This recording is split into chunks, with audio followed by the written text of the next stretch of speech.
Hello नमस्कार जय श्री राम। मैं लेकर के आई हूँ आपके लिए विचार नियम की बुक का आज दूसरा अध्याय।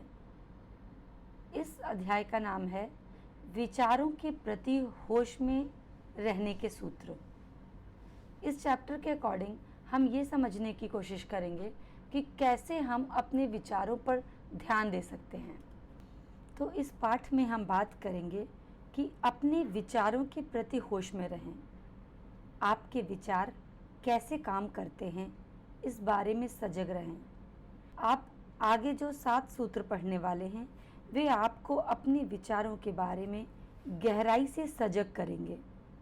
अब आप गहराई से सजग करेंगे इसका मतलब ये है कि आपको परमानेंट इस चीज़ पर ध्यान देना है कि आपके माइंड में किस टाइप के विचार आ रहे हैं, किस तरह से वो आपके लिए वैल्यूएबल हैं या नहीं हैं, इस बारे में आपको ध्यान देना है। आगे कहा जाता है कि आप अपने मानसिक स्तर पर क्या निर्माण कर रहे हैं इस बारे में सजग रहें। इसका मतलब यही है कि माइंड में आपके किस टाइप के थॉट्स आ रहे हैं, इसे आप परमानेंट समझने की कोशिश कीजिए। इस बारे में जागृत रहें कि आप अपने विचारों के ज़रिए कुदरत को गलत ऑर्डर ना भेजें। आप क्या चाहते हैं इस पर ध्यान दें, ना कि उस पर जो आप नहीं चाहते हैं। आपने अभी तक भी यही सुना होगा, हमें हमेशा इस चीज़ पर ध्यान देना चाहिए कि क्या चीज़ हम अपनी लाइफ में चाहते हैं, किस टाइप के एनर्जीज़ को अट्रैक्ट करना चाहते हैं, ना कि हमें उस पर ध्यान देना चाहिए जो हमें नहीं चाहिए। क्योंकि जब हम बार बार उन बातों पर ध्यान देते हैं जो हमें नहीं चाहिए, तो ना चाहते हुए भी हम अपनी लाइफ में उन चीज़ों को अट्रैक्ट करते हैं। कुदरत या यूनिवर्स को नहीं पता है क्या सही है आपके लिए, क्या गलत है, पर जिस चीज़ के बारे में हम जैसा सोचते हैं वैसा वो हमारी तरफ अट्रैक्ट होने लगता है। आगे बात करते हैं, इस बारे में सजग रहें कि आप दूसरों की बुराई ना करें, क्योंकि दुनिया आईना है। आप होश में रहें कि आप उच्चतम संभावना की तरफ हो रही अपनी नैसर्गिक बढ़ोतरी में नकारात्मक विचारों द्वारा रुकावट ना डालें, क्योंकि आप एक उच्चतम संभावना की तरफ बढ़ रहे हैं, अपने लिए कुछ अच्छा क्रिएट कर रहे हैं, कुछ अच्छे थॉट्स बना रहे हैं।